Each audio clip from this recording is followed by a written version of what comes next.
July August গণ অভ্যুত্থানের ঢাকার অদূরে আশুলিয়ায় ৬ আন্দোলনকারীর লাশ পোড়ানোর মানবতাবিরোধী অপরাধের মামলায় অভিযোগ গঠনের শুনানি চলছে। বিচারপতি নজরুল ইসলাম চৌধুরীর নেতৃত্বে আন্তর্জাতিক অপরাধ ট্রাইব্যুনাল ২-এ এই শুনানি শুরু হয়েছে। এর আগে সকালে গ্রেপ্তার ৮ আসামিকে ট্রাইব্যুনালে নিয়ে যাওয়া হয়েছে। এই মামলায় মোট ১৬ আসামির মধ্যে ৮ আসামি গ্রেপ্তার রয়েছেন, তাদের ট্রাইব্যুনালে নেওয়া হয়েছে। এই মামলায় সাভারের সাবেক সাংসদ সাইফুল ইসলাম, সাবেক উপপরিদর্শক বিশ্বজিৎ সাহা সহ ৮ আসামি পলাতক। এই ৮ আসামির পক্ষে ২ জনকে রাষ্ট্র নিযুক্ত আইনজীবী হিসেবে নিয়োগ দিয়েছে ট্রাইব্যুনাল। গত বছরের ৫ আগস্ট সাভারের আশুলিয়ায় পুলিশের গুলিতে প্রাণ হারান ৬ তরুণ। এরপর পুলিশ ভ্যানে তাদের লাশ তুলে আগুনে পুড়িয়ে দেওয়া হয়। নৃশংস এই ঘটনার সময় একজন জীবিত ছিলেন, কিন্তু তাকেও বাঁচতে দেননি তারা। পেট্রোল ঢেলে জীবন্ত মানুষকেই পুড়িয়ে মারা হয়।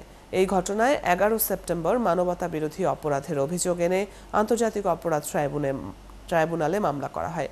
এদিকে রামপুরায় কার্নিশে ঝুলে থাকা ব্যক্তিকে গুলি করার মামলায় সাবেক ডিএমপি কমিশনার হাবিবুর রহমান, খিলগাঁও জোনের সাবেক এডিসি রাশেদুল ইসলাম সহ ৫ পুলিশের বিরুদ্ধে ট্রাইব্যুনালে আনুষ্ঠানিক অভিযোগ জমা দেওয়া হয়েছে।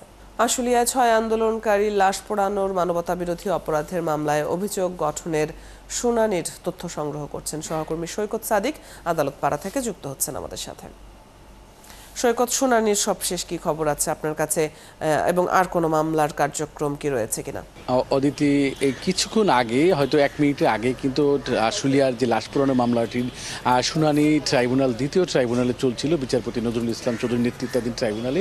সেই ট্রাইব্যুনালে কিছুক্ষণ আগে একটি আদেশ দিল যে আজকে এই ৮ আসামি সহ ১৬ আসামির বিরুদ্ধে অভিযোগ গঠনের যে শুনানি, আজকে যেহেতু এই মামলায় ৮ জন আসামি উপস্থিত ছিলেন, সেই ৮ জন আসামির এই ৬ জন লাশ যে পোড়ানো বা হত্যার করার পরে কার কি দায় আছে, পুরোটাই প্রসিকিউশনের পক্ষ থেকে তুলে ধরা হলো। প্রসিকিউটর মিজানুল ইসলাম তিনি এই ৬ জনকে কার কি সুনির্দিষ্ট অভিযোগ রয়েছে, এই যে জুলাই আগস্টের যে আন্দোলনে ৪ এবং ৫ই আগস্টে যখন এই আশুলিয়াতে আন্দোলন চলে, আন্দোলনকারীদের দমনে গুলি করে সেখানে প্রায় ২৯ জনকে মারা হয়। সেই ঘটনার পর 5ই আগস্টে দুপুরে সেখানকার যে ৬ জনের লাশ, সেগুলা আশুলিয়া থানার সামনে এনে একটি পিকআপে করে পুড়িয়ে দেওয়া হয়। এই ঘটনায়, পুড়িয়ে দেওয়ার ঘটনায় কার কি দায় রয়েছে, গুলি করে হত্যা এবং যখন এই লাশগুলি পুরানো হয় তখন কে কীভাবে সহযোগিতা, সেই বিষয়গুলো তুলে ধরে কিন্তু প্রসিকিউটররা দাবি করেন যে তাদের বিরুদ্ধে সুনির্দিষ্ট অভিযোগ আছে থাকায় এই যে ৮ জন আসামি, ঢাকার যে সাবেক যে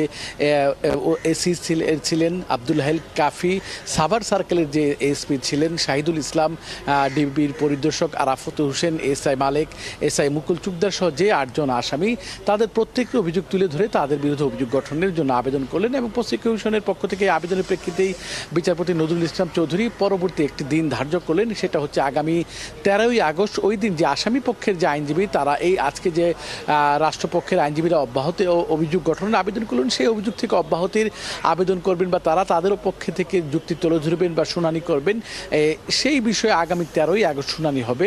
সেটা কিছুক্ষণ আগে বিচারপতি নজরুল ইসলাম চৌধুরী জানাল। এবং আপনি জানেন যে এই মামলায় সাভারের যে সাবেক এমপি সাইফুল ইসলাম এবং সাভার এই এলাকার যে ডিআইজি ছিলেন নুরুল ইসলাম এবং আশুলিয়া থানার যে ওসি ছিলেন AFM সাইদুল ইসলাম সহ ৮ জন আসামি পলাতক রয়েছেন।